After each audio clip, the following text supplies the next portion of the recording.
It's time to get real this Christmas and enjoy the things that matter. I'm Michaela Clark of declutteringU.com and I'm here to help you simplify your Christmas. Every episode, I'll be here to give you one quick, easy Christmas hack designed to help you simplify your holiday season and find the fun again. Let's go. Today on the podcast, we're joined by a very good friend of mine, Warrick Bidwell, who is a qualified CrossFit trainer, but all-round health and fitness nut. Like, he's one of these weird people that absolutely loves to exercise. I don't get it. So he actually has some great tips today on how we can stay a little bit fit this Christmas and not letting it all go to our hips by looking for more movement in your everyday. So I hope you enjoy this episode of Hack the Holidays.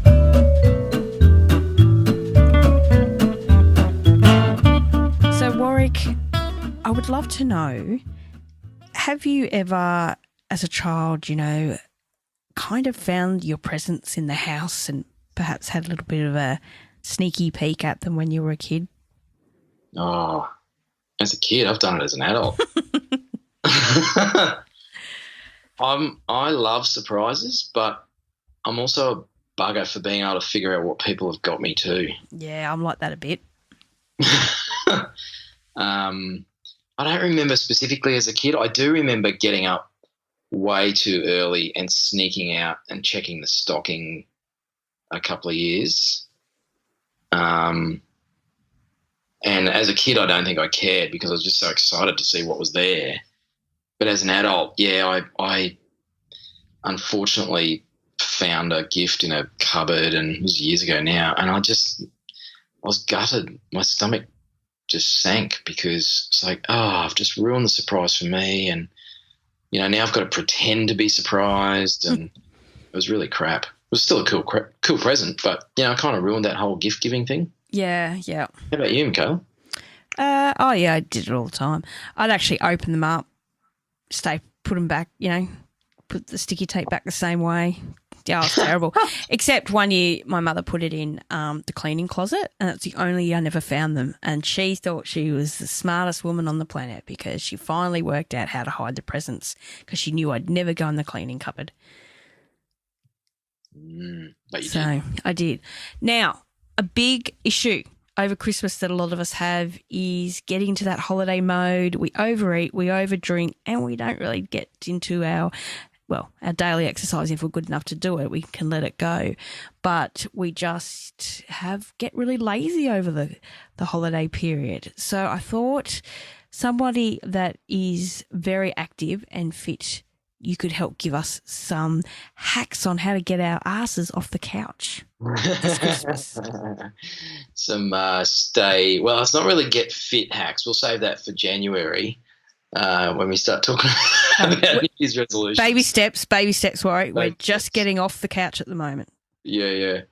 Look, there's something that I've tripped over recently, and I've probably been this way for a while, but I've actually found myself doing it a little more, is something called being a movement hunter. Ooh, I like that. So as far as, I'm not going to sit here and say, go join a gym or do some exercise or walk for 30 minutes a day because, hey, if you're not doing it already, then hearing some knob like me on a podcast tell you to do it's probably not going to work. But this whole movement hunting thing is kind of cool. And for me, it's become a little bit of almost a competitive thing where I'm trying to find new ways I can build movement into my day. Now, as long-term listeners would know, I'm a CrossFit addict and I actually do a bit of CrossFit coaching now as well on the side just because I really do enjoy it. And I love coaching people as well. But, simple things like we all have remotes for our TVs, right? Yes. And what do you mean? TVs didn't have remotes at some point? Well, a lot of people won't know this, but if you go have a look at your television, usually somewhere along the side or at the back, they're often hidden away so we can't find them. I think it's a conspiracy by the battery manufacturers so that we wear out the batteries in the remote and have to keep buying new ones. But did you know that your television actually has buttons on it? Oh, there you go. It can change channels and the volume without using the remote. But what it requires is for you to get off your ass out of the couch and walk the 3.5 meters or however big your lounge room is and go and change it on the telly. Now I can hear the chuckles and the groans and the snorts at how ridiculous that sounds, but you think about how sedentary we have become as a race. We all spend so much time sitting on our backsides, and we're still trying to come up with more ways for us not to do anything. I mean, that would be exhausting if you're channel flicking like I do. But hey, I eat a lot over Christmas. So well, the thing is, you might channel surf less too, which is going to contribute to less eye strain, going to trigger less epileptic fits as you flick through the damn channels so quickly. But also, you stand up out of your chair, so that's a good sort of reverse squat movement. And you think about it, because we've become so sedentary, you have a look at one of the biggest booming industries in this country and certainly in the developed world is aged care. Mm.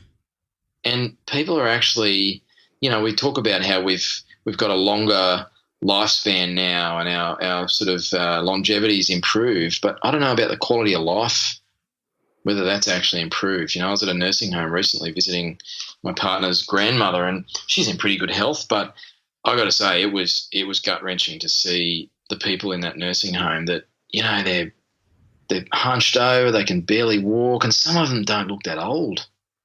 It is sad. So being a movement hunter, what are some of the ways we can do that? So I'm already thinking about, getting out and playing with the kids more in the day, parking the car, away from the shopping centre as far as possible. Yeah.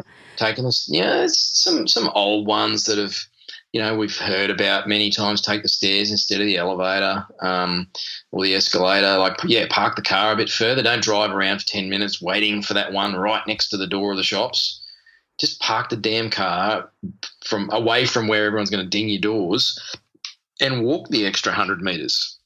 Sure, it's going to take a minute or two extra, but it's going to actually extend your life and just add a bit of movement into your day. Same as, when you get in and out of a chair, don't sort of like half roll out of the damn chair and kind of flop into it. Actually try and use your legs and sit down with a straight back. Think about how your grandmother might have taught you to sit in a chair. If you're hanging up the washing, if you still have a clothesline. What do you mean don't use the dryer? Yeah, exactly. Jeez, you're going a bit far now. So maybe hang up the washing outside. There's a big orange thing in the sky called the sun. Anybody that doesn't live in Melbourne gets to see it on a regular basis. But g'day to all our Melbourne listeners. But go hang the clothes on the line, and instead of using one of those trolley things that puts the basket at waist height so you barely have to move your arms, put the basket on the ground and, squat down to pick up each item of clothing or bend down. But it's at least going to get your body moving a bit. Or put the basket, 5 metres away. Yeah, and it doesn't have to be extreme, but, playing with your kids, like pick them up and use them as sort of weights, or if you're going to take the rubbish out, like take one wheelie bin at a time. Don't sort of double up or tow it behind the car down your 17-metre driveway because you don't want to drag the wheelie bin by your hand. Just be thinking about how can you incorporate movement into your day and stand up more. Stop sitting down so much. Even if Christmas time, a lot of Christmas is spent sitting around drinking and eating. So stand up, drinking and eating. Is that what you're saying? Yeah, exactly. Standing up burns calories. Just standing still on the spot burns calories because you actually have to recruit your muscles to keep you standing. You've got your core turned on a little bit. You've got your backside, your glutes and your hamstrings and everything turned on a little bit. So that's actually using energy. Now, you're not going to lose 20 kilos just because you stood around the bar instead of sitting at it. Oh, bugger. I thought we'd find the ultimate hack then. And bending your elbow doesn't count as exercise. Damn it. Or opening your mouth. Yeah, chewing. That's using muscles. Yeah, big jaw muscles. But, it's just finding ways to find movement in everyday activities that we've lost because we've got all these tools and technology and things that we rely on that basically just foster our laziness. So that's the whole movement hunting thing. I love that. I think we've been able to start the revolution of getting fit with our little Christmas movement hunter hack. And I reckon one way to step this up a notch would be to recruit your kids. Yes. Well, the whole family. Yeah. Make it a game, See who can actually find the most different movements in just everyday boring stuff.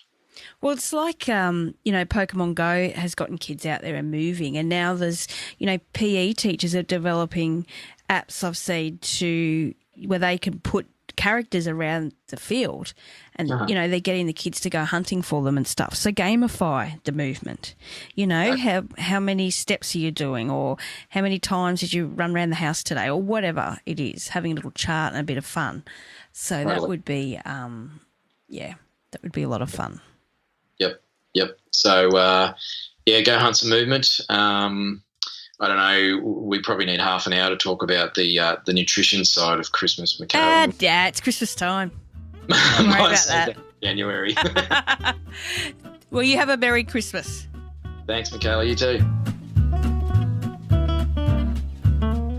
It's time to embrace a perfectly imperfect Christmas. Head over to declutteryou.com/Christmas hacks to grab a free copy of the Hack the Holidays Handbook to help you get organised, simplify, and actually enjoy your Christmas this year.